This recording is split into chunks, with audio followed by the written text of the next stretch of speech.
vamos a ver qué consecuencias tienen, qué implicaciones tienen esas tres ocurrencias para la vida y la educación de los niños y de las niñas, y vamos también a compartir las evidencias que desmantelan esos tres neuroedumitos o edomitos, ¿vale? Ese sería el plan. Hay mucho contenido ahí, entonces lo que vamos a hacer es, como ya comentaba Pilar, vamos a centrarlo la primera hora en ese contenido y la siguiente media hora resolver todas las preguntas, dialogar, todo lo que queráis en base a lo que hemos visto, a todas las relaciones que queráis hacer con la realidad que tenéis, etcétera, ¿vale? Y ese rato es cuando, ya sabéis, así lo dice el aprendizaje dialógico, cuando aprendemos más. Bueno, pues voy a pasar a compartir la pantalla.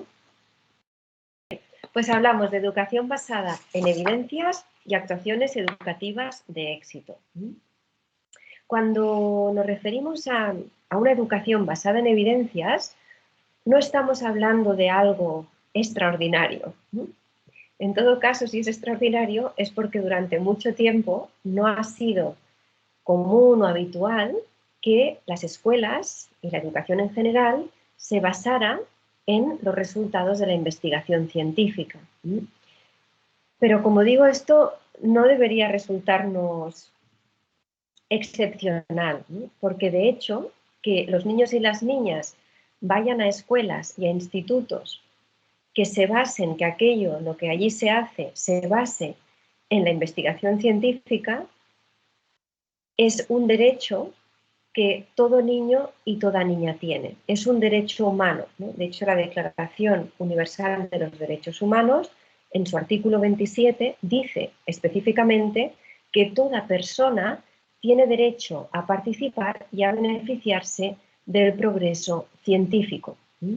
Toda persona, todo niño, toda niña, sin diferencia alguna, tiene derecho a conocer cuáles son las evidencias científicas de la educación, ellos, sus familiares, también el profesorado, y no solo a conocerlas, sino a beneficiarse, a mejorar su propia vida en base a ese conocimiento científico. Por tanto, eso implicaría el derecho universal a ir a una escuela que esté basada en lo que dicen esas evidencias, porque eso significaría estarse beneficiando del progreso científico en educación. Hablamos, por tanto, de un derecho humano a una educación basada en la evidencia científica. Esto es algo que las principales asociaciones científicas del mundo, entre ellas voy a destacar dos, la Asociación Americana de Psicología o también la Asociación Americana de Investigación Educativa, siempre han tenido muy claro en sus bases, en sus fundamentos, que se trata de que esa investigación que hacen los psicólogos en el caso de la APA o las personas en el ámbito de los profesionales de la educación y los investigadores en ciencias de la educación, que esa investigación que se hace sirva para que aquellas personas que ponen en marcha, en funcionamiento esas evidencias en la práctica, en el terreno, se basen en ellas y de ese modo puedan mejorar y transformar y cambiar la realidad, ¿no? En el caso que nos ocupa, pues transformar las escuelas en lugares en los que no haya fracaso escolar, en los que todos los niños y niñas hagan posible el sueño de un rendimiento académico de alto nivel y también que se conviertan esas escuelas en lugares de un excelente desarrollo emocional y donde puedan desarrollarse en espacios y en entornos seguros, libres de violencia. Que la investigación en psicología y en educación tenga ese sentido de ese impacto social que tanto venimos trabajando.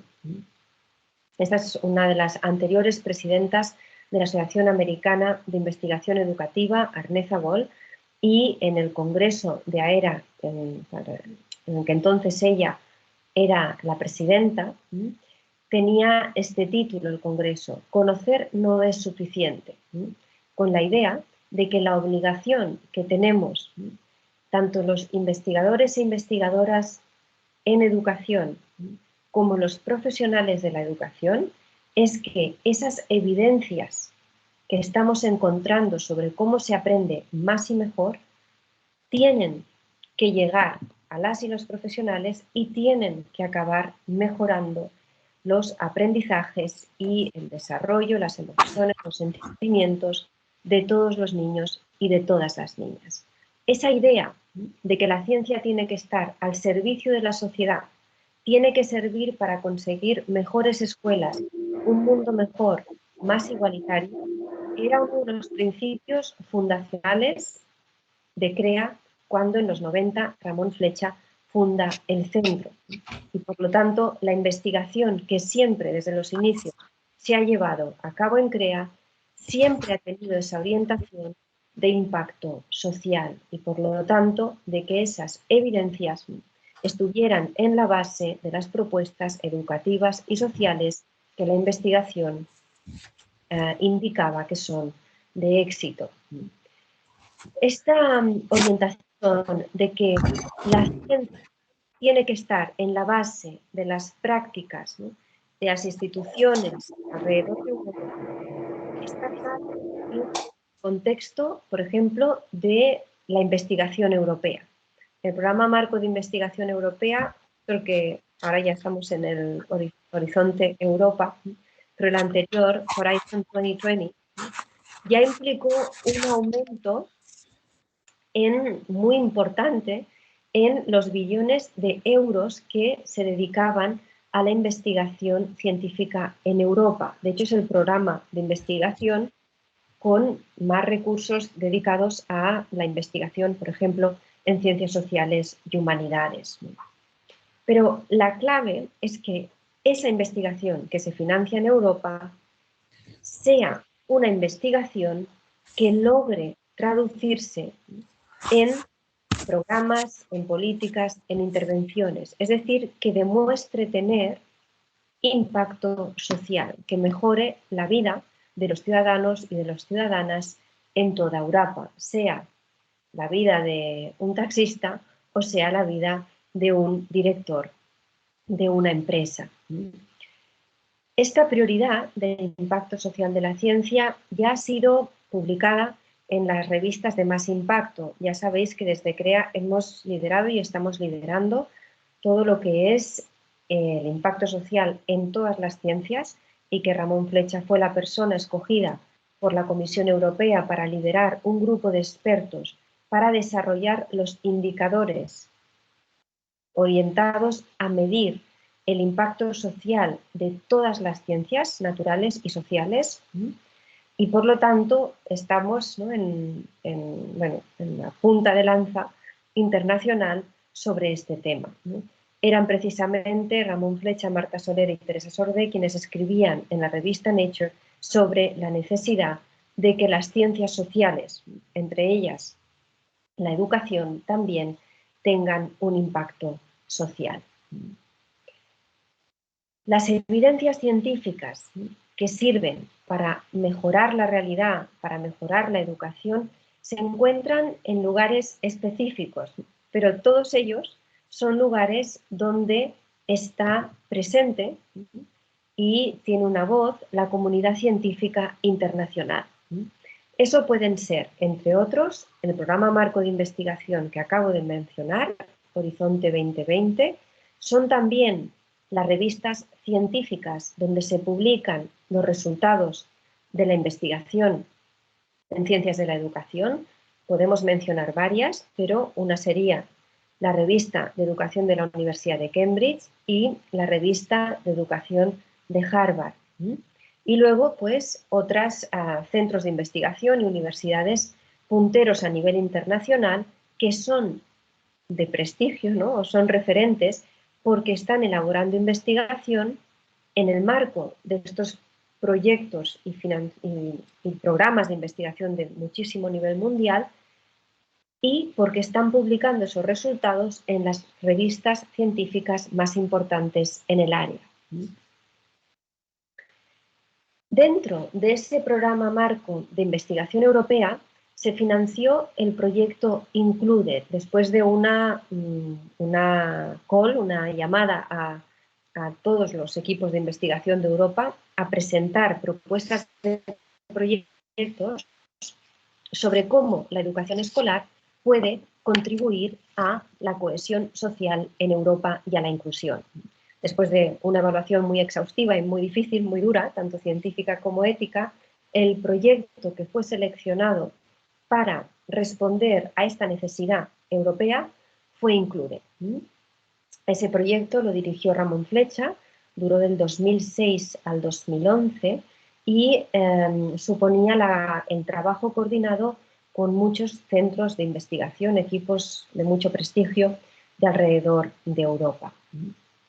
El proyecto fue muy amplio y implicó muchísimo trabajo de investigación en muchos lugares y mucha recogida de datos. Pero para simplificar, la prioridad que tenía Included era: se sabe mucho sobre qué genera fracaso escolar. Lo que necesita la ciudadanía es conocer qué produce éxito. Hay muchas publicaciones sobre qué genera fracaso, qué genera segregación educativa, qué genera exclusión. Lo que necesita el profesorado y necesitan las familias y el alumnado son estrategias efectivas para conseguir esa inclusión y cohesión social en Europa desde lo que hacen las escuelas. Eso nos llevó a analizar los centros educativos de alrededor de Europa que, ubicados en diferentes países y por tanto con realidades diferentes, culturales, lingüísticas, socioeconómicas, etc., estaban consiguiendo los mejores resultados. Y entonces ir hacia atrás, es decir, vamos a buscar los que tienen éxito y una vez identificados, vamos a ver qué están haciendo para conseguir ese éxito. Entonces hicieron estudios de caso de centros con resultados excelentes alrededor de Europa, en concreto en 14 países diferentes. La contribución, después de analizar qué es lo que están haciendo esas escuelas e institutos que alrededor de Europa tienen más éxito con realidades que en un gran grupo de esos centros eran realidades muy difíciles, por ejemplo, en contextos de mayor pobreza, en contextos con un porcentaje muy alto de estudiantes inmigrantes, pues, y están consiguiendo ese éxito, vamos a ver qué tienen en común esos centros, a nivel de organización del aula, a nivel de enseñanza de la lectura y escritura, a nivel de participación de familias en diferentes ámbitos. Y de ese análisis, de ahí emergen las actuaciones educativas de éxito. Es decir, son actuaciones educativas, intervenciones, acciones educativas que en diversidades de lugares están produciendo los mejores resultados en relación a organización de aula, enseñanza y aprendizaje de lectoescritura, participación de familiares, organización del propio centro, formación del profesorado, etcétera, que están produciendo los mejores resultados en diferentes ámbitos. De ahí aparece ese listado. Se identifica que de entre esas actuaciones que producen mejor rendimiento académico y mejora de la convivencia, y que son actuaciones que se llevan a cabo en diferentes espacios y momentos del centro, estas están produciendo esos mejores resultados. Los grupos interactivos, las tertulias literarias dialógicas, la biblioteca tutorizada, la participación educativa de la comunidad, la formación de familiares, la formación pedagógica dialógica y el modelo dialógico de resolución y prevención de conflictos. Una característica fundamental de estas actuaciones educativas de éxito es que para llevar esta etiqueta tienen que ser universales y transferibles. Y esto es imprescindible. Y esto es una excelente noticia y algo que el profesorado valora enormemente. Es decir, disponer de herramientas que te van a dar buenos resultados, que van a mejorar el rendimiento académico y a mejorar la convivencia, independientemente del contexto donde las apliques. Producen éxito en todos los contextos. Eso es lo que quiere decir universales y transferibles. Transferibles en el sentido de, pensemos, ¿no? En el caso de las actuaciones educativas de éxito, algunas de ellas empezaron en el año 78, en la comunidad de aprendizaje de la Verneda San Martí que funda Ramón Flecha. Esa transferibilidad de las actuaciones educativas de éxito hizo posible que, por ejemplo, las tertulias literarias dialógicas que se llevaban a cabo con adultos fueron transferibles a la educación infantil y primaria en el año 95, cuando empieza comunidades de aprendizaje en el País Vasco. Y a fecha de hoy, 2021, hay tertulias literarias dialógicas en todo el mundo, en lugares con personas de culturas muy diferentes, etnias diferentes, lenguas diferentes, zonas rurales y urbanas, personas de niveles socioeconómicos muy altos, con familiares con doctorados y niños y niñas de zonas rurales con familiares que no saben leer y escribir. Y en todos esos lugares, sea en las escuelas de la zona de Cambridge, sea en un barrio obrero de Barcelona, sea en una zona rural extremadamente alejada y pobre de Guatemala o en las favelas de Brasil, en todos esos lugares hemos recogido datos, en todos ellos, con las actuaciones educativas de éxito. Cuantas más se apliquen y con mayor frecuencia, los resultados son excelentes en todos ellos. Esa es una clave.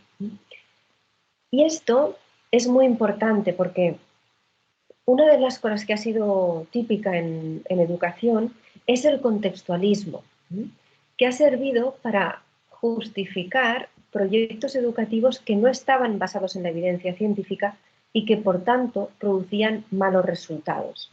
Sin embargo, en vez de sus inventores, los que les habían vendido esos proyectos, reconocer que no estaban basados en la investigación científica y por eso fracasan, lo que suelen hacer es, en lugar de ser honestos y decir eso, es decir que es que el problema está en el contexto. O bien que es que, claro, con estos alumnos y alumnas de este nivel tan bajo, este proyecto no funciona, o con estas familias, con este nivel educativo, esto no funciona, o con este profesorado que no conoce a fondo mi teoría, ¿no? O mi proyecto, pues no funciona. No se llama contextualismo y ha sido una excusa, ¿no?, perfecta para justificar el fracaso de proyectos educativos que no han funcionado y que no funcionan. Estas actuaciones educativas de éxito, puesto que son universales y transferibles, se diferencian de las buenas prácticas y de las mejores prácticas. Las buenas prácticas son actuaciones que obtienen buenos resultados, no los mejores, buenos. Las mejores prácticas son actuaciones que obtienen mejores resultados. Y ambas tienen una dependencia de características contextuales. No funcionan ofreciendo mejores o buenos resultados en cualquier contexto para todos los niños y niñas y para todas las familias. Depende de que se den ciertas características muy específicas, siempre dejando abierto ese margen para el contextualismo que decía antes. Sin embargo, las actuaciones de éxito producen los mejores resultados en contextos muy diferentes, muy diversos. Puesto que las actuaciones de éxito en estos momentos se están llevando a cabo en más de 10.000 escuelas alrededor del mundo, sabemos cada vez más, tenemos más datos, más evidencias de esta universalidad y transferibilidad de las actuaciones de éxito, ¿no? Porque están aplicándose. resultados en lugares cada vez más diferentes. No me sobra el tiempo, ¿eh?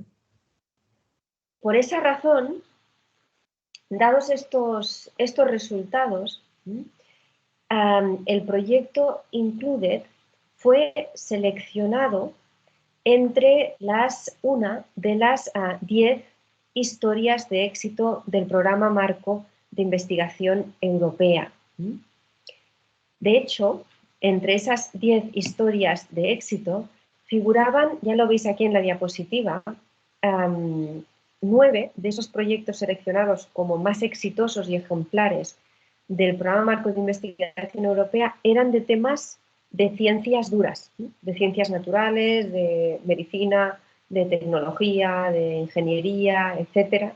Y el único proyecto de ciencias sociales y humanidades seleccionado como ejemplar por la Comisión Europea fue el proyecto Included, y lo fue por el impacto que esas evidencias que se iban recogiendo a lo largo del proyecto ya estaban teniendo en la vida de los familiares, del profesorado y del alumnado, que estaba viviendo en primera persona cómo esas evidencias superaban el fracaso escolar y mejoraban la convivencia.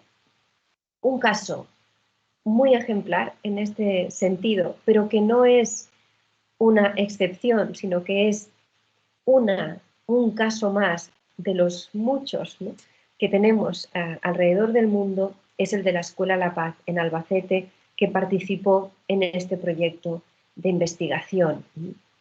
La Escuela La Paz era una escuela que antes de la implementación de las actuaciones de éxito, era una escuela con una situación extremadamente difícil, un nivel de aprendizaje bajísimo en el centro, niños y niñas que acababan sexto de primaria sin saber leer y escribir, y con un nivel de conflictividad entre el profesorado, las familias y personas de la comunidad realmente preocupante y grave, hasta tal punto que tenía que presentarse la policía frecuentemente a las entradas y salidas de la escuela por esas batallas que se producían entre la familia y el profesorado. Ahí todo el mundo sufría, todas las personas, el profesorado, en ver que no, bueno, pues que aquello a lo que se dedicaba no servía para transformar esa realidad, y las familias porque veían como año tras año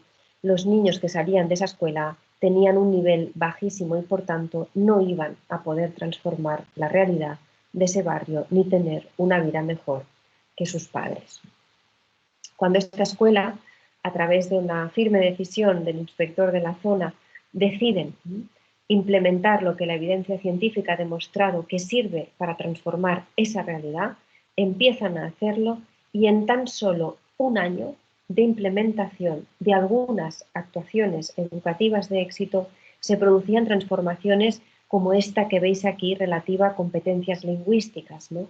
Mejoras en escucha, en habla, en lectura, en escritura, etcétera, medidas por esas pruebas de competencia oficiales, y que en algunos casos, como veis en las barras de color rojo, llegaban a no solo a triplicarse, sino a no sé, 4 veces más o 5 veces más, ¿no?, se elevaban esos resultados que conseguían los chicos y las chicas, ¿no? Aumentó la matrícula en la escuela, era una escuela que estaba viviendo un proceso de pérdida de matrícula progresivo y de muchas familias que incluso decidían matricular a los hijos e hijas en otras escuelas de fuera del barrio para que pudieran aprender algo, y un nivel de absentismo enorme, clases a las que a veces no iba ningún niño y niña, y cómo en 3 años, lo veis ahí, se reduce el absentismo, aumenta la matrícula y disminuye el abandono escolar, ¿no?, recibiendo muchos reconocimientos también como el Quijote gitano, ¿no?, por toda la labor que se estaba haciendo con la comunidad gitana. Una escuela que, mientras que en el 2005 aparecía en la prensa para hablar de la necesidad de la presencia policial para entrar en el colegio, en el año 2011, tan solo unos años después, aparecía en los periódicos como una escuela que estaba a la vanguardia europea en técnicas de aprendizaje. Esto transformó la realidad de muchos niños y niñas, ¿no? Niños y niñas que en esa anterior escuela en la que no aprendían y en la que a menudo pues, se hablaba mal de sus padres, ¿no? Se culpaba a sus padres continuamente y al barrio, pues de repente encuentran todo el sentido para levantarse temprano por la mañana, porque la escuela se ha convertido en un lugar seguro, un lugar que valora a mi familia y a mi comunidad y donde sobre todo voy a aprender y el profesorado está comprometido con que aprenda. Esta es la abuela de Julio, diciendo eso, ¿no? Como el año pasado no había un Dios que lo trajera y la maestra me castiga y la maestra me castiga, no había un Dios que lo metiera en la escuela y ahora son las 8 y ya está en pie. Pues no es casualidad que un caso como este, de una transformación tan profunda por basarse en las evidencias científicas, fuera el artículo que Cambridge seleccionó como el mejor que se había publicado en el año 2013 en la revista de Ciencias de la Educación de la Universidad de Cambridge. Era un artículo que explicaba algunas de estas transformaciones que se habían vivido en la escuela La Paz. Esos resultados, cuando se aplica lo que la evidencia científica dice que funciona, no tiene vuelta de hoja. Los resultados mejoran. Si tú tienes una enfermedad y el médico te dice que para curar esa enfermedad hay una lista de 5 cosas que tienes que hacer, quizá una es una medicación, pero a lo mejor las otras 4 son conductas que tú tienes que tener. Cuantas más hagas, si lo haces, lo que pone en la lista, mejoras o te curas.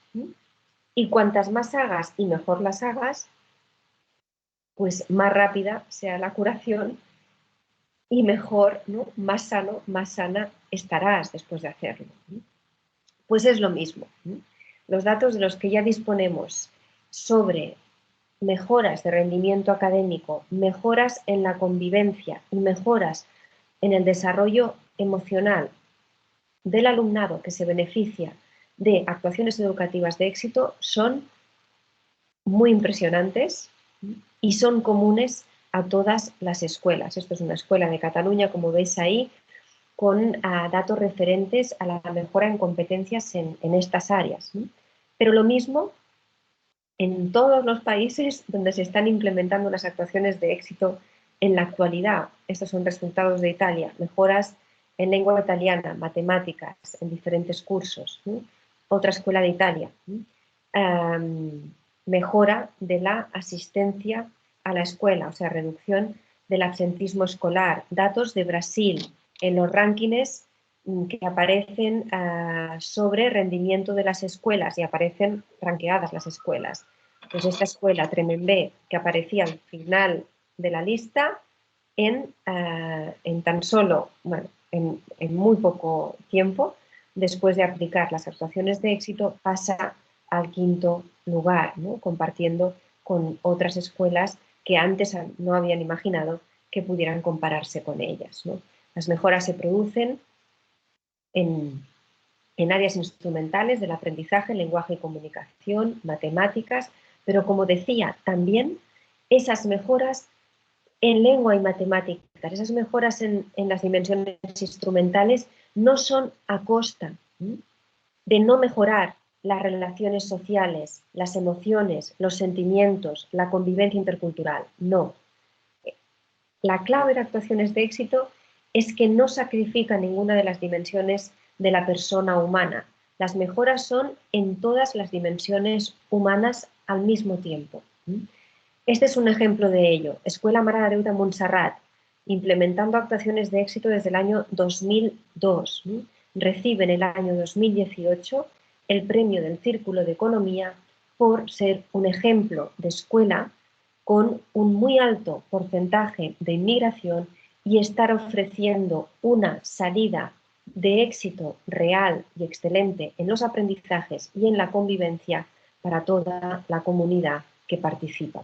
Eso sucede en una escuela con un 97% de alumnado inmigrante fundamentalmente de Marruecos. Por lo tanto, esa ocurrencia de que en aquellas escuelas con mayor diversidad, esas escuelas están condenadas al fracaso, es una afirmación que contradice la evidencia científica y solo sirve para justificar el fracaso escolar de esas escuelas.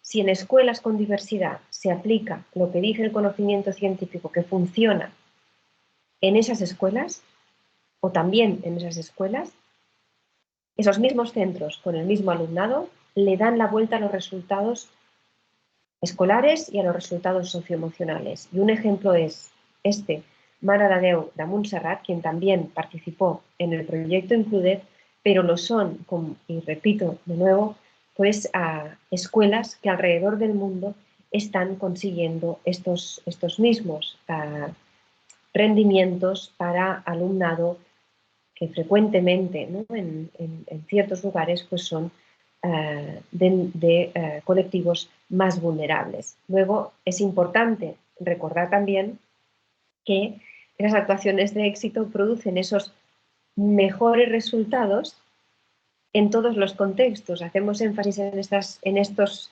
contextos de mayor adversidad porque las transformaciones, por un lado, resultan más urgentes y cuando se aplica la evidencia el cambio es muy rápido y muy significativo, pero desde luego las actuaciones de éxito se están también aplicando en escuelas, en entornos con un nivel adquisitivo alto de las familias y con niveles socioeconómicos altos y niveles formativos altos, en escuelas con una realidad muy diferente. Y también en esas el incremento de los resultados es muy significativo.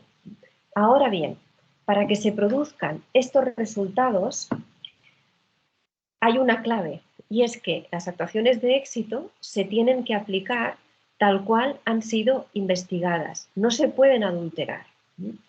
Imaginaros que hiciéramos algo parecido con la vacuna COVID, por lo menos la que tenemos hasta ahora, que ya veremos si la que tenemos hasta ahora nos sirve con esta nueva variante que ha aparecido, ¿no? Pero si nos situamos en las variantes que por ahora la vacuna ha demostrado ser efectiva,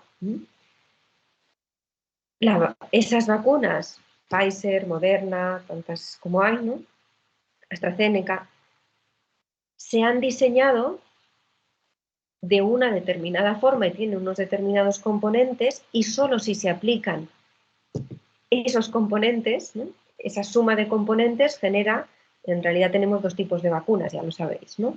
Pues son las vacunas tipo Pfizer, Moderna o la vacuna tipo AstraZeneca. Pero para llamarlas así y para que sean vacunas contra el COVID y efectivas contra el COVID, tienen que tener un compuesto específico.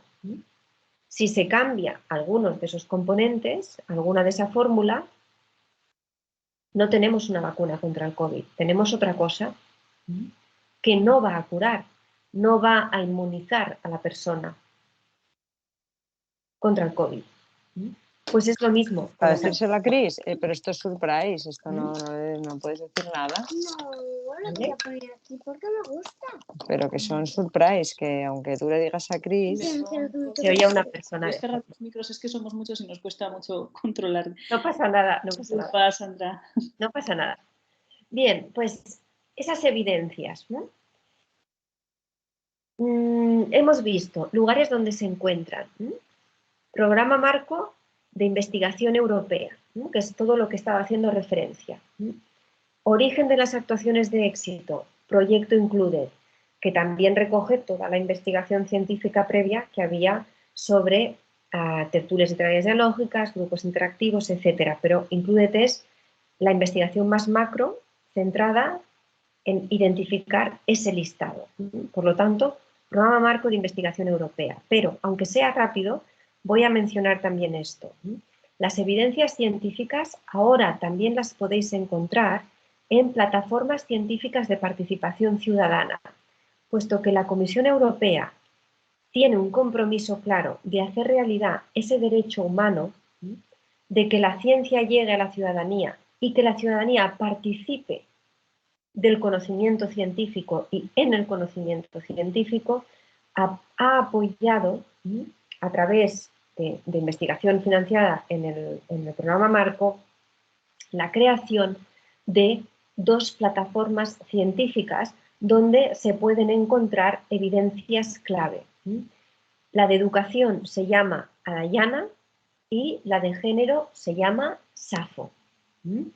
Esas 2 plataformas. Os aconsejo mucho acceder a ellas con frecuencia porque ahí podéis encontrar un listado de bulos en educación o en género y de evidencias en educación y en género. Por ejemplo, típicos debates que pueden emerger en tertulias de café o que aparece un ocurrente hablando por la tele sobre un proyecto educativo o cualquier idea, ¿no? Y ahí, ¿no?, podéis entrar a estas plataformas y ver si eso es una evidencia o un bulo.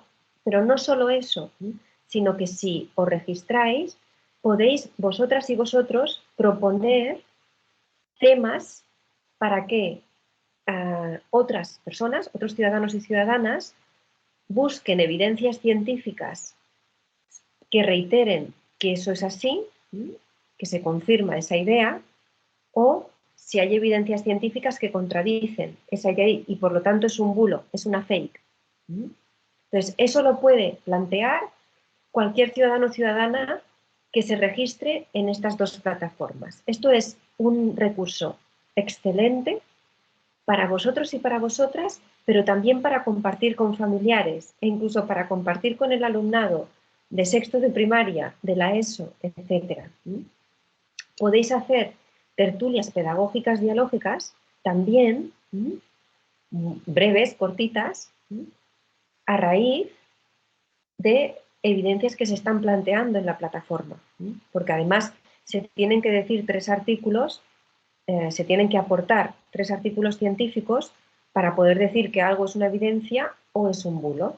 Pues podéis hacer tertulias pedagógicas dialógicas en base al tema planteado en la plataforma y leyendo alguno o los 3 artículos científicos que se han compartido para identificar si es bulo o evidencia. En estos menos de 15 minutos ya que nos quedan, voy a compartir, si las 3 no nos da tiempo, algunos ejemplos de ocurrencias que frecuentemente son neuroeruditos y voy a seleccionar los que tienen que ver con neurociencia, las implicaciones que tienen y las evidencias científicas que los desmantelan, para que veáis la relevancia de una educación basada en evidencias científicas, ¿no? La primera ocurrencia que voy a mencionar es la que tiene que ver con el aburrimiento. Mirad, una fuente que es de no evidencias científicas o que puede ser una fuente de ocurrencias son personas del ámbito de la neurociencia que son poco reconocidos en su ámbito científico en neurociencia y que lo que pasa es que han visto pues, que como ahora la neurociencia se ha puesto desde hace unos años de moda en educación, pues no tienen éxito en el ámbito de neurociencia, pero ven que lo pueden tener en educación y entonces se pasan a hablar de educación. Eso hace que a veces cometan errores muy graves, porque uno, no conocen las evidencias científicas en educación y dos, trasladan a educación, intentan trasladar a educación evidencias de la neurociencia que no han sido investigadas en educación o para educación. E incluso llegan a contradecir lo que su propia disciplina ha dicho para educación. Un ejemplo. Ya sabéis que algo que ha circulado mucho es que ha circulado mucho en los debates sociales, ¿no?, y en la tele y en las tertulias, ¿no?, es que hacer tantos deberes y el énfasis en la dimensión instrumental del aprendizaje provoca estrés en los niños y niñas. Eso ha circulado y también entre mucho profesorado. Normalmente el profesorado que tiene pues, menos ganas de trabajar o en el que más fracaso hay en tus escuelas. Entonces, estos neurocientíficos escuchan estos debates, estas ocurrencias, y dicen, ah, claro, como hay evidencias en neurociencia que dicen que el estrés perjudica el desarrollo cerebral, pues entonces vamos a decir que, claro, que los niños y niñas, si se estresan con los deberes, esto perjudica su desarrollo cerebral y afirman que lo que necesitan los niños es, por tanto, aburrirse, tiempo para aburrirse, y que esto pues es bueno para su desarrollo cerebral. Esto se ha afirmado, y un neurocientífico español tiene esto afirmado y publicado, y ha llevado a escuelas a plantearse incorporar en los horarios lectivos tiempos para el aburrimiento. Esto es una absoluta barbaridad. El cerebro humano no funciona cuando se aburre. Desde que nacemos tenemos infinitas, o sea, miles de millones de neuronas que pueden todas ellas conectarse entre ellas. Eso quiere decir que pueden aprender infinitamente. Conexiones neuronales implica aprendizaje. Cuando algo se ha aprendido es que hay una conexión neuronal, es porque se ha producido una conexión neuronal. Los bebés y los niños y niñas desde muy pequeños tienen todas las posibilidades neuronales para aprenderlo todo. Si no tienen todas las conexiones neuronales, es porque no se les enseña, o dicho de otro modo, no tienen los estímulos en su entorno para que se produzcan esas conexiones. Bien puede ser porque no los tienen, pues porque no se les proveen de esos estímulos, o bien porque en el entorno en el que crecen, en la sociedad en la que crecen, etcétera, hay ciertas cosas a las que no se van a exponer y por lo tanto no es necesario crear un aprendizaje para eso, ¿vale? Pero lo que está claro es que el cerebro humano y el desarrollo neuronal depende del uso del cerebro. Cuanto más lo usas, más se desarrolla. Si el cerebro no se ejercita, no se entrena o no trabaja, no hay conexiones neuronales, no hay desarrollo neuronal. El desarrollo cerebral depende de la estimulación, y estimulación quiere decir exposición a tareas, exposición a problemas, exposición a relaciones sociales, a interacciones sociales, a diálogos. Cuanto más se usa el cerebro, porque estoy en un continuo de aprender cosas, porque me están enseñando cosas continuamente, porque me plantean tareas continuamente, porque me estoy relacionando, haciendo preguntas, respondiendo, entrenando. Cuando una persona está inmersa en esa actividad, es cuando se producen conexiones neuronales y desarrollo neuronal. Y si no se está en esa actividad, que es lo que ese ocurrente propone de aburrirse, en una situación de aburrimiento no hay estimulación. Y si no hay estimulación, no hay desarrollo neuronal. Toda la evidencia científica en neurociencia va en esa línea. Ya, o sea, incluso neurocientífico o neurocientífica sabe que el padre de la neurociencia moderna, el premio Nobel Santiago Ramón y Cajal, en su libro, que es la biografía de su vida, Recuerdos de mi vida, la autobiografía, dice: hay que sacudir enérgicamente el bosque de las neuronas cerebrales adormecidas. Es menester hacerlas vibrar con la emoción de lo que es nuevo e infundirles nobles y elevadas inquietudes. El desarrollo cerebral no se produce en neuronas cerebrales adormecidas. Precisamente lo que hay que hacer es despertarlas y hacerlas vibrar como él usaba en ese lenguaje poético, ¿no?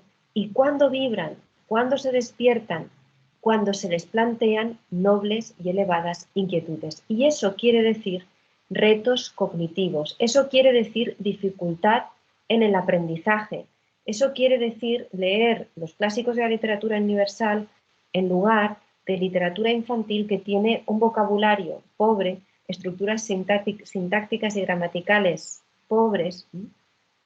No produce la misma actividad cognitiva, no produce las mismas conexiones neuronales, no produce el mismo desarrollo cerebral, ¿no? Y todo eso ahora ya disponemos de evidencias científicas desde la neurociencia que nos lo demuestran. Podemos, por evidencias no faltan, ¿no? Y ahora estoy recogiendo incluso evidencias que cualquier persona aquí, consultando a veces en las propias palabras de los premios Nobel de Neurociencia dicen, esta es otra Nobel, Rita Levi Montalcini, que murió con 103 años hace pocos años, ¿no? Bueno, pues cómo una persona llega a 103 años con la lucidez con la que llegó Rita Levi Montalcini. Cuando se le preguntaba sobre eso decía, es fácil, ¿no? Mantén tu cerebro ilusionado, activo, hazlo funcionar y nunca se degenerará. Totalmente contrario a la idea del aburrimiento.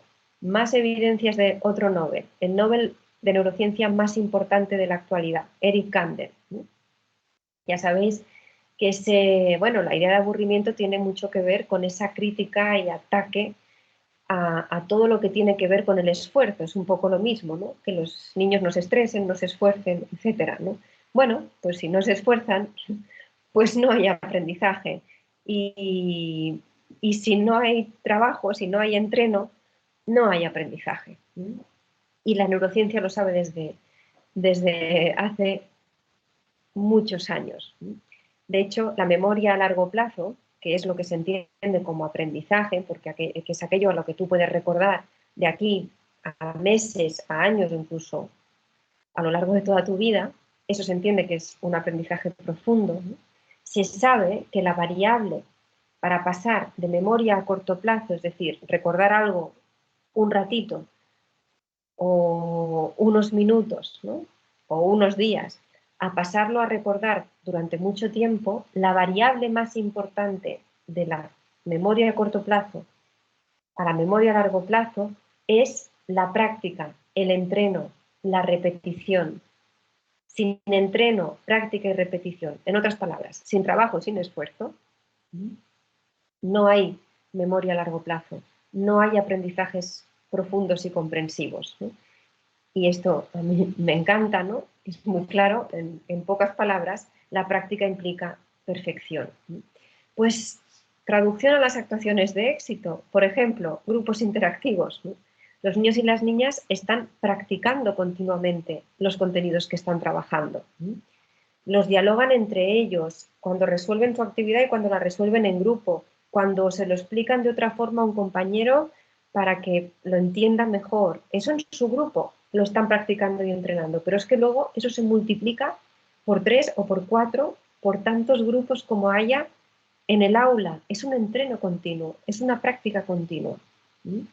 Y así muchas actuaciones de éxito. Cuando abrimos la biblioteca, más tiempo en la escuela, son oportunidades de continuar practicando, entrenando, esforzándose, de fomentar esa memoria a largo plazo.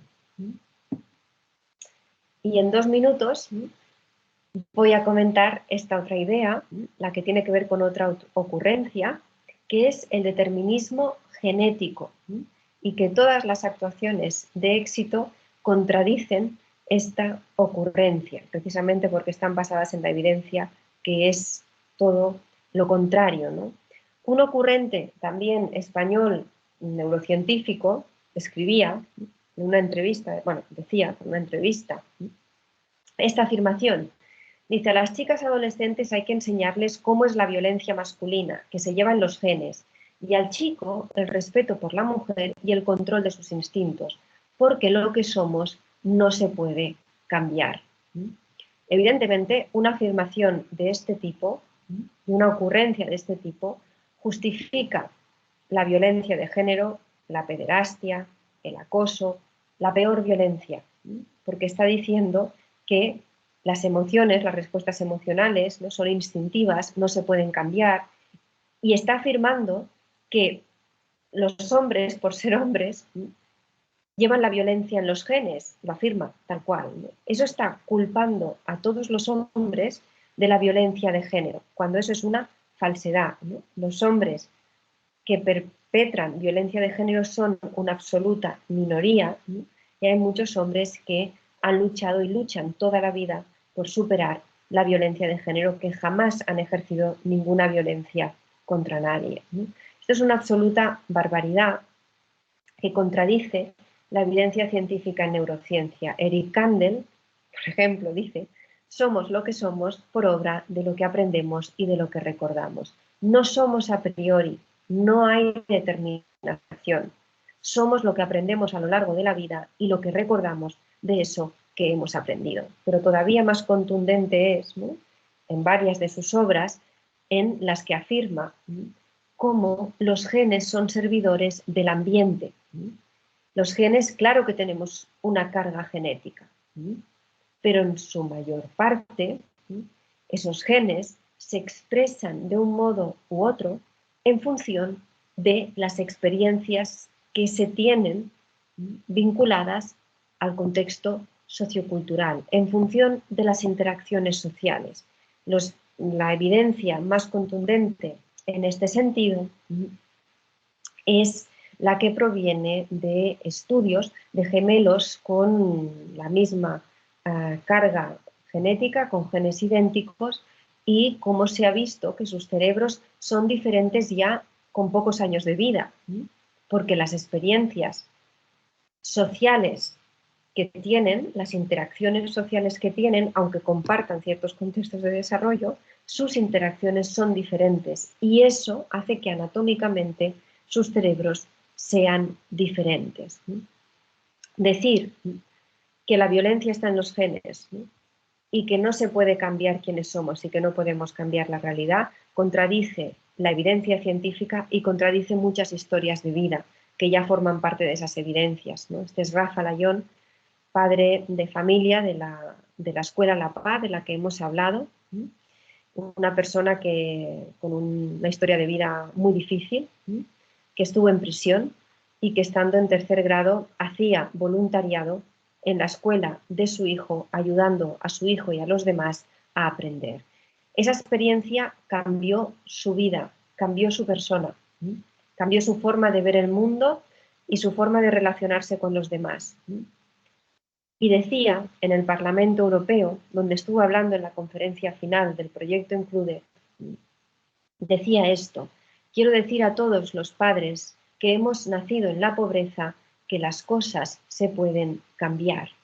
Y lo decía en base a las evidencias en su propia vida y en las transformaciones que había visto en la comunidad y en los niños y en las niñas, ¿no? Por lo tanto, el determinismo genético no existe, depende de lo que hacemos, y ahora ya sabemos que aplicando las evidencias científicas en educación, aplicando actuaciones educativas de éxito, se consiguen transformaciones cognitivas, de rendimientos socioemocionales, ¿no?, que a veces se podría haber llegado a pensar que serían impensables, ¿no?, inimaginables en ciertos contextos. Se puede si nos basamos en las evidencias científicas. Y por la hora que es, pues no voy a hablar más porque son y 33, y entonces voy a dejar de compartir pantalla, y si os parece, pues iniciamos el diálogo y todas las preguntas y comentarios que queráis.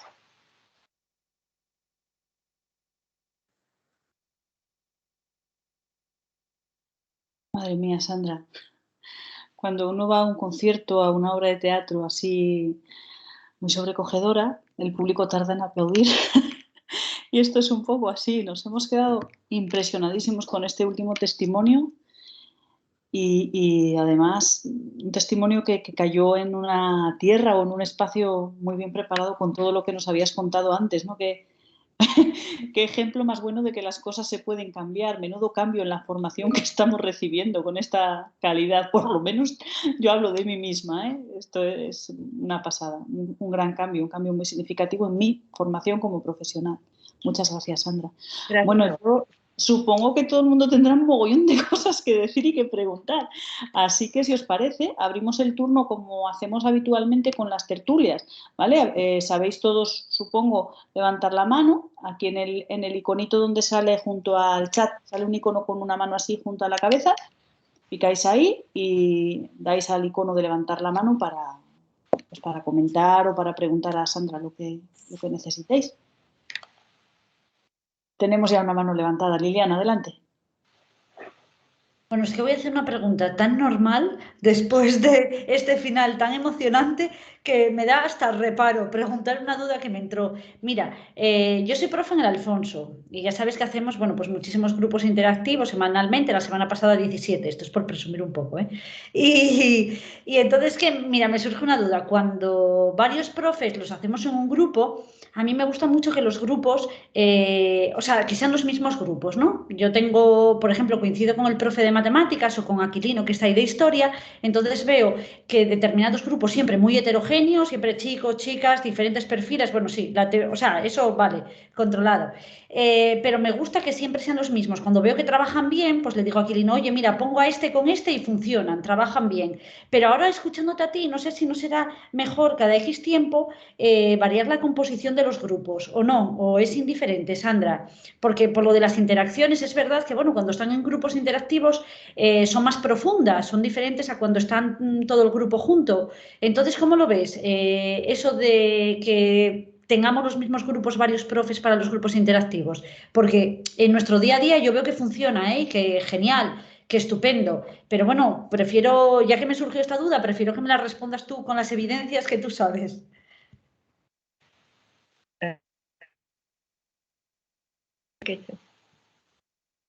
Gracias, Liliana, y enhorabuena por hacer 17 grupos interactivos, como has dicho, porque vaya exitazo, ¿no?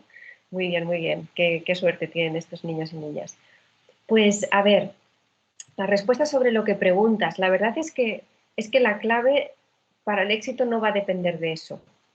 Y por lo tanto, la respuesta es, eso lo decidís vosotras y vosotros. Si con lo que tienen que cumplir esa composición, ya sabéis, en grupos interactivos, es máxima diversidad en todo, ¿vale? Y una que es absolutamente imprescindible es diversidad en el nivel de rendimiento o de habilidad en esa materia, ¿vale? O en ese temario que se está haciendo en ese momento, ¿vale? Y luego hay que añadir toda la diversidad que puedas en cada uno de los grupos interactivos, ¿vale? Con eso asegurado, el criterio de estabilidad de los grupos, lo que veáis, lo que decidáis. En algunos sitios puede ser mejor, podéis valorar que puede ser mejor cambiarlos por asignatura o cambiarlos. Hay sitios que lo hacen o por asignatura, otros que lo hacen por trimestres, u otros que los mantienen todo el tiempo y ya está, ¿no? Entonces, ahí tenéis que ver, es donde está un poco la recreación que no afecta que no adultera la actuación de éxito. ¿Me explico? Decidir la estabilidad de los grupos no afecta al éxito de la actuación educativa de éxito, en este caso de grupos interactivos, ¿no? Así que si así os funciona, fenomenal. Si queréis,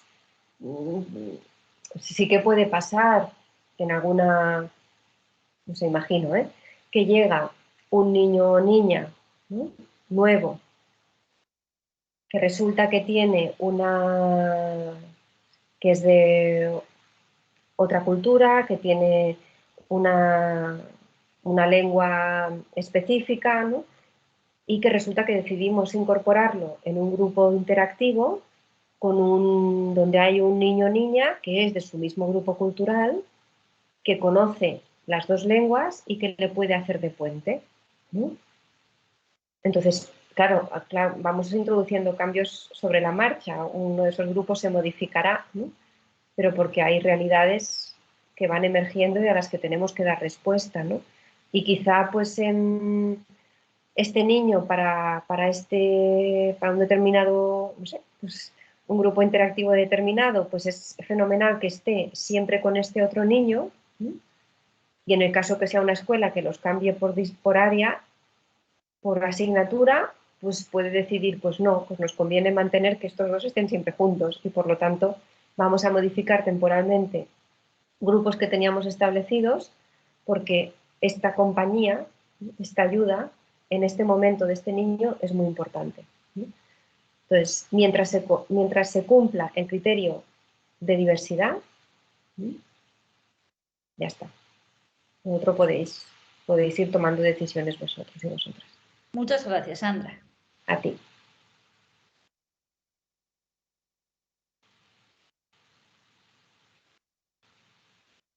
Más cositas. Venga.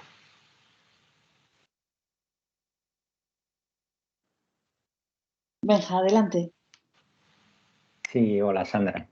Muchas gracias por la charla y quería preguntarte, por un lado, ¿por qué las actuaciones educativas de éxito generan ese éxito académico y en convivencia? ¿Qué tienen, ¿no?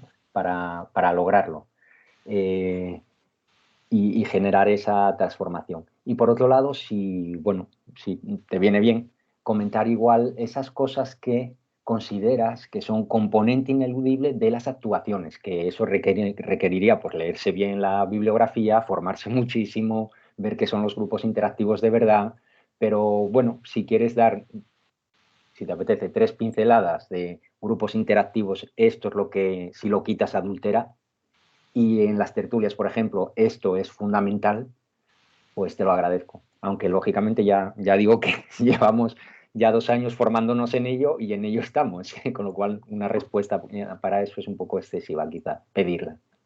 Gracias. Vale, gracias, Benjamín. Efectivamente, esto nos llevaría una sesión para cada actuación de éxito, ¿no? Porque, claro, hoy no se podía, ¿no? Por el tiempo, por el tema, pero es muy buena pregunta. Es decir, son actuaciones educativas de éxito porque producen esos resultados y los producen porque recogen toda la evidencia científica que hay detrás, por ejemplo, en grupos interactivos, sobre cómo se favorece un aprendizaje más comprensivo de los contenidos escolares. Y, por ejemplo, digo, esta, ¿no? O sea, en general es porque toda la evidencia científica sobre cómo se aprende más y mejor lengua y literatura en el caso de tertulias, ¿no? Cómo se desarrollan mejores los sentimientos, también en el caso de tertulias, también grupos interactivos, cómo se organizan, cómo es mejor organizar las aulas para promover mayor diálogo y aprendizaje. Todas esas evidencias están recogidas en el diseño, en la configuración de las actuaciones educativas de éxito. Y es por eso, no por otra cosa, que producen esos resultados. Por ejemplo, y respondo a lo segundo, grupos interactivos, cosas imprescindibles, no adaptar el currículum. Grupos interactivos es altas expectativas para todos y todos, pero no solo expectativas, sino queremos realidad. No solo que yo piense que todos tienen mucha capacidad, está muy bien que yo lo piense, pero eso no es lo que importa, o sea, eso no es lo que va a marcar. Ya sé que influye mucho, no estoy diciendo que no, pero que eso se tiene que reflejar en que las actividades que se proponen a resolver, que están resolviendo los niños y las niñas en los grupos interactivos, son de alto nivel. No hay una adaptación del currículum en el sentido de Ausubel y de la concepción constructivista española, sino que damos altos niveles de aprendizaje para todas y todos, ¿vale? Eso sería una cosa, no adaptación. La otra cuestión, el diálogo, la ayuda mutua. Una potencialidad de los grupos interactivos y una de las evidencias recogidas en la teoría subyacente, que es aprendizaje dialógico, es que las personas aprendemos más cuando tenemos oportunidades de hacer preguntas, responder, cuestionar, argumentar, contraargumentar, ponerme en el lugar del otro y dar explicaciones en función del momento cognitivo y emocional de la otra persona. Todo eso hay muchísima evidencia científica de que cuando eso se hace hay mayor desarrollo cognitivo. Y sabemos que eso sucede grupos interactivos está diseñado para que eso pase. Es un grupo con personas diversas en el que se fomenta que alguien pregunta, el resto escucha, está aprendiendo. Alguien responde, el resto escucha. Alguien dice, yo no estoy de acuerdo, lo he hecho diferente, voy a explicarlo yo ahora.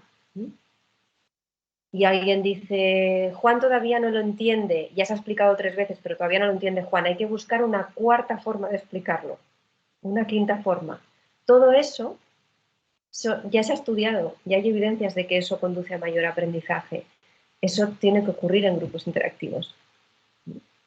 Por eso siempre decimos, no es nos juntamos, cada uno hace lo suyo y listo. No, porque tú puedes estar al lado, pero entonces yo no me beneficio de la inteligencia cultural de la otra persona. Si no hay una interacción dialógica, no se hace pública la inteligencia cultural de la persona.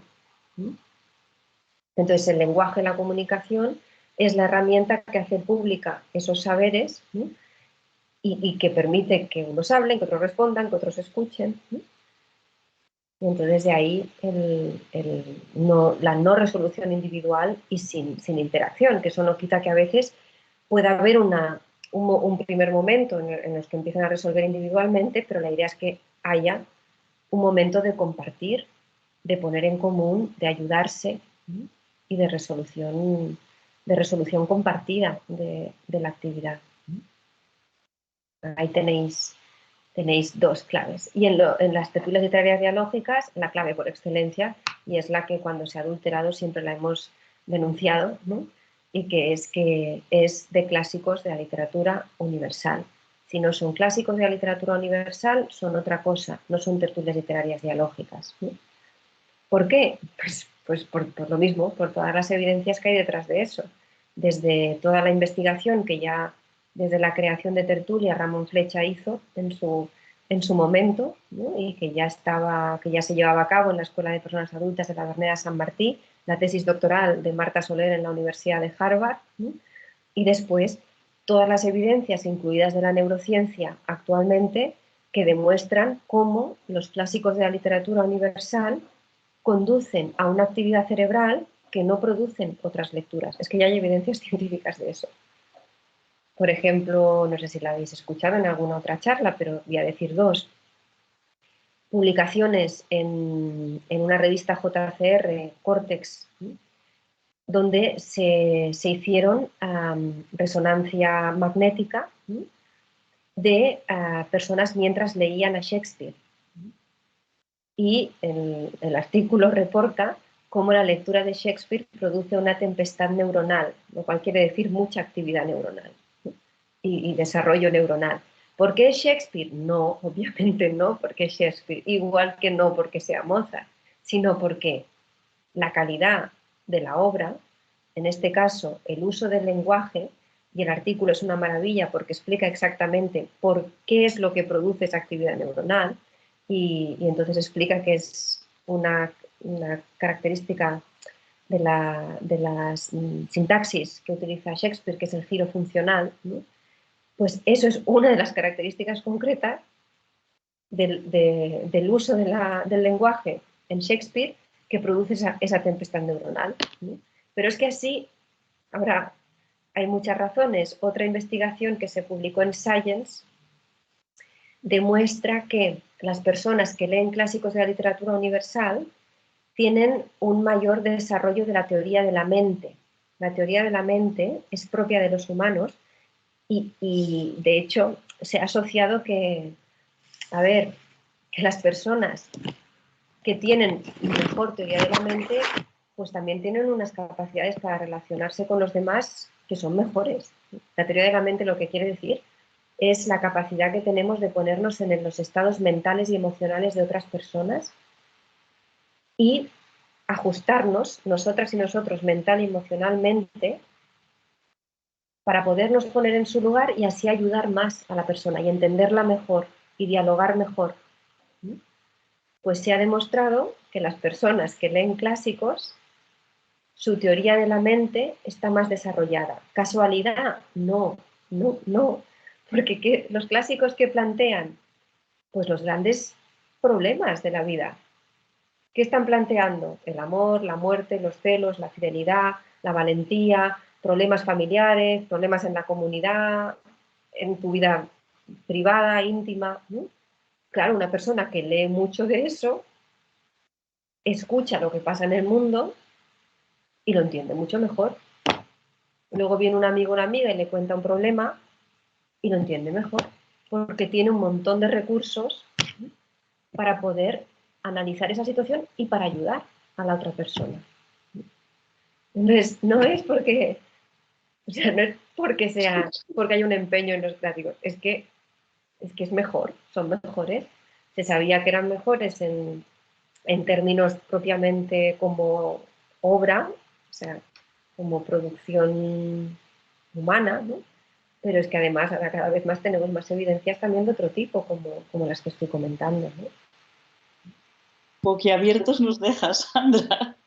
Esto de la teoría de la mente y los clásicos ha sido un cañonazo, ¿eh? ¡Qué pasada! Oye, no podemos desaprovechar ni una pregunta, así que vamos a darle la palabra a Isabel, que lleva un rato ahí esperando, una mujer con la mano levantada. Gracias, Sandra, qué pasada de respuestas. Bueno, lo que estamos investigando. Bueno, buenas tardes, Sandra. Nada, muchas gracias. Nada, por tu ponencia y por tantos datos y evidencias que nos has dado. Muchas gracias.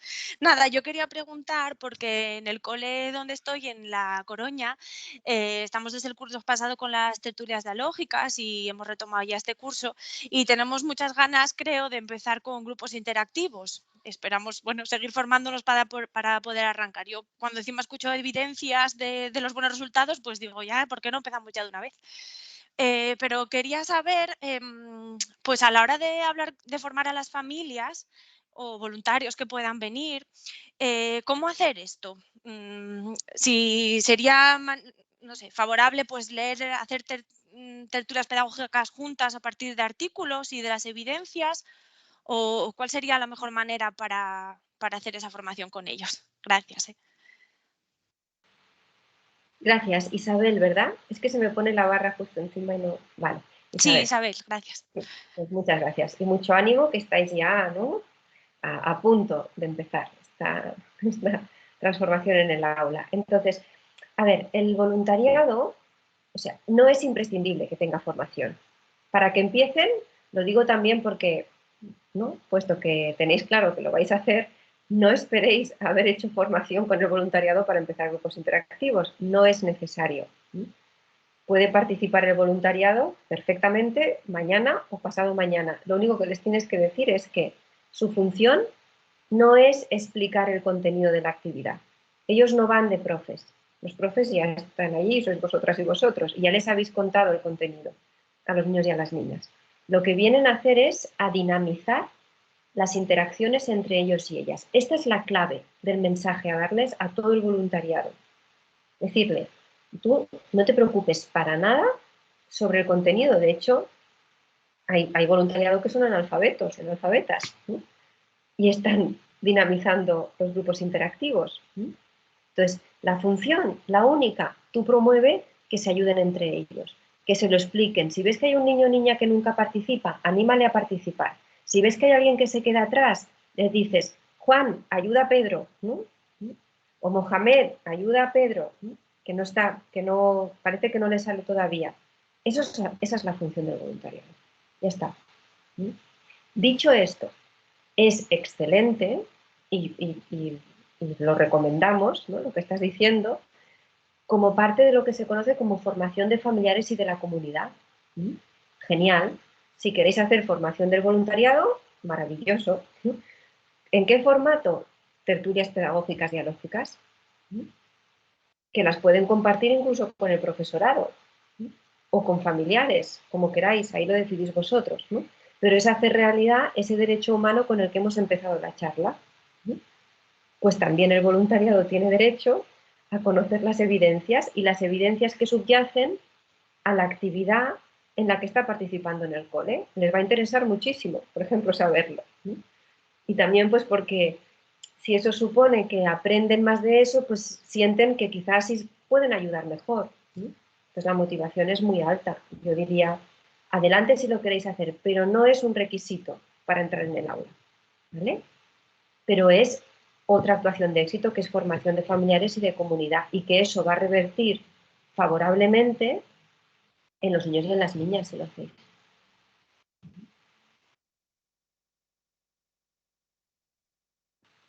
Genial, muchas gracias, Sandra. Una pasada también, y muy importante esto de los voluntarios en todas las comunidades. Uf. No sé si tenéis alguna pregunta más. Yo tengo aquí una lista, ¿eh? Yo no quiero abusar.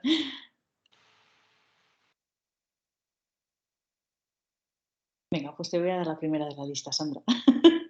Mira, mi primera pregunta, o una de las preguntas que tengo aquí anotada, tiene que ver con una experiencia que comentaste. Me voy a callar porque hay otras dos manos y he hablado mucho. Ya te lo preguntaré otro día. Vale, Venga, Pablo y Eva están ahí con la mano levantada. Voy a dar la palabra primero a Eva, que no es del Alfonso II, Pablo sí, para que se oigan también otros coles. Después tú, Pablo, ¿vale? Empezamos con Eva.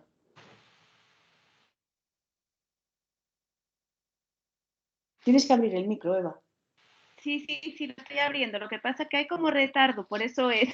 Yo abro y tarda como 2 segundinos. Mira, nada, pues lo primero, Sandra, que me ha encantado la charla que nos has dado. Yo vi cosas que ya sabía y otras que no. Así que nada, pues nunca te acostarás sin aprender una cosa más. Y lo siguiente, imagínate que tienes que convencer a alguien que nunca jamás ha oído hablar de actuaciones educativas de éxito ni de tertulias, me refiero a docentes, sobre todo. ¿De qué punto partirías? ¿Por dónde empezarías? ¿Cómo puedes convencer a compañeros y a compañeras de que este es el camino adecuado, aparte de con todas las evidencias que tú nos has contado? Pero así, pues, ¿cómo podríamos empezar? Oye, pues mira, si nunca lo has hecho, puedes empezar por aquí. Muy bien, Eva, pues estupenda pregunta. Mira, hay una cosa que me ha hecho gracia de lo que has dicho, que la voy a recoger. Has dicho nunca te acostarás sin saber algo más. Yo he pensado en esto en términos de evidencia en neurociencia, y eso quiere decir que tu cerebro ya es diferente, ¿no? Que si había cosas que habías escuchado y hay otras nuevas, ¿no?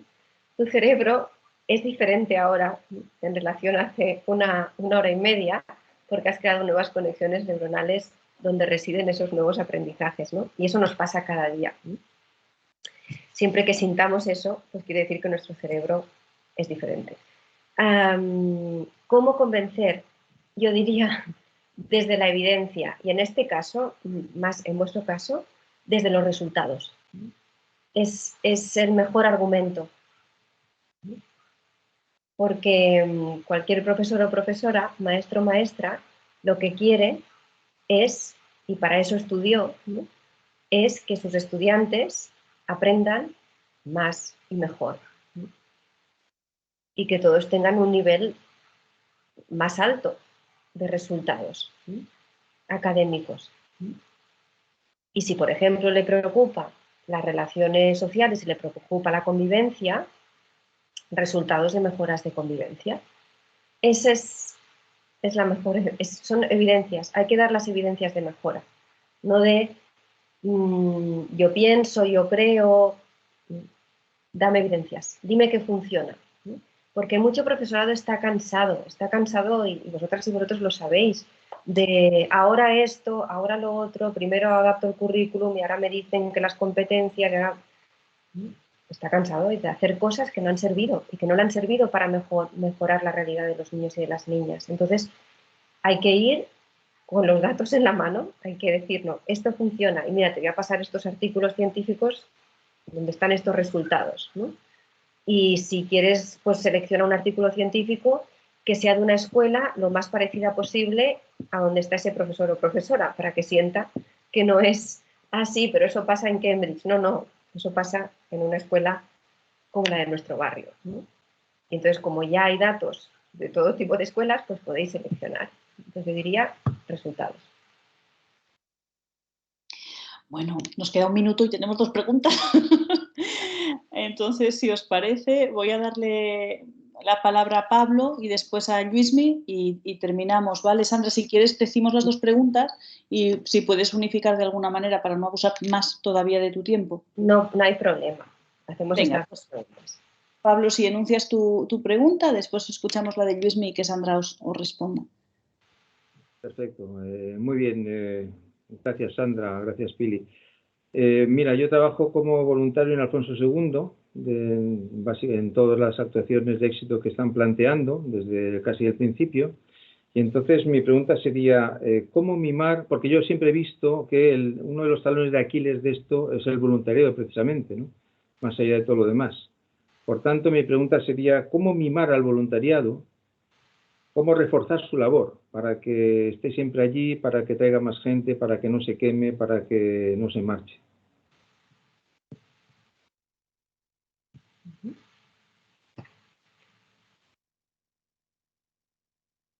Vale, Luismi, si quieres formular tu pregunta y ya cerramos.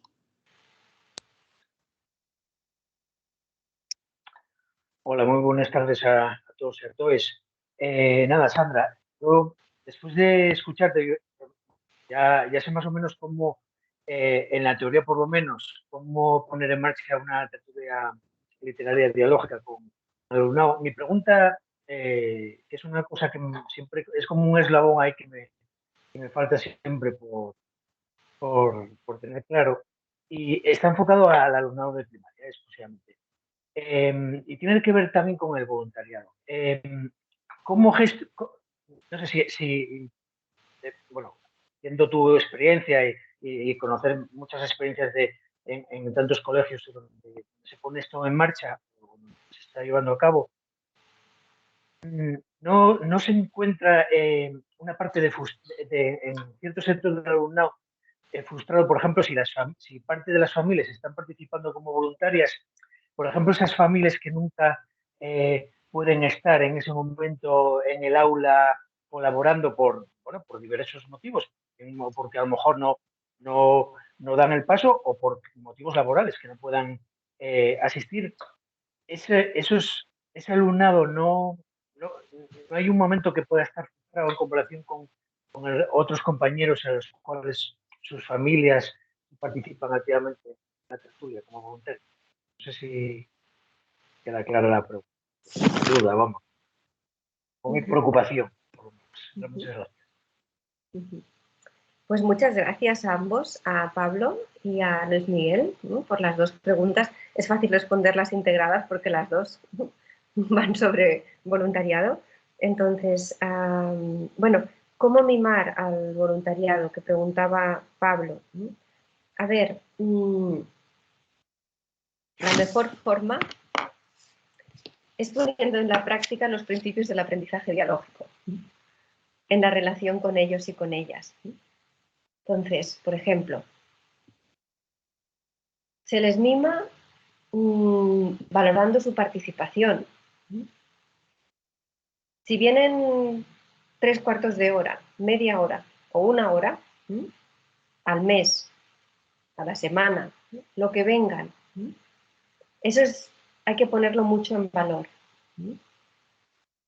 Si es una persona analfabeta, poner mucho en valor lo que introduce en el aula. Puede ser compartir códigos culturales con el alumnado, compartir historias de vida con el alumnado, poner en valor lo que aporta. Entonces, identificar que son fortalezas, no porque hagamos un favor al voluntariado diciéndoselo, sino porque es real, ¿no? Yo recuerdo cuando hice mi tesis doctoral, que fue un estudio de caso de segundo de primaria en La Paz, ¿no?, y estuve meses allí. Y recuerdo, pues siempre hablo de este caso de personas analfabetas voluntarias porque había una abuela gitana analfabeta voluntaria y era impresionante. O sea, yo en mi tesis muchos de los episodios a analizar eran de Blasa, ¿no? Porque era increíble. Entonces, la inteligencia cultural de esta persona, ¿no? Entonces, lo que yo aportaba a un grupo interactivo, por muchas titulaciones que tenga,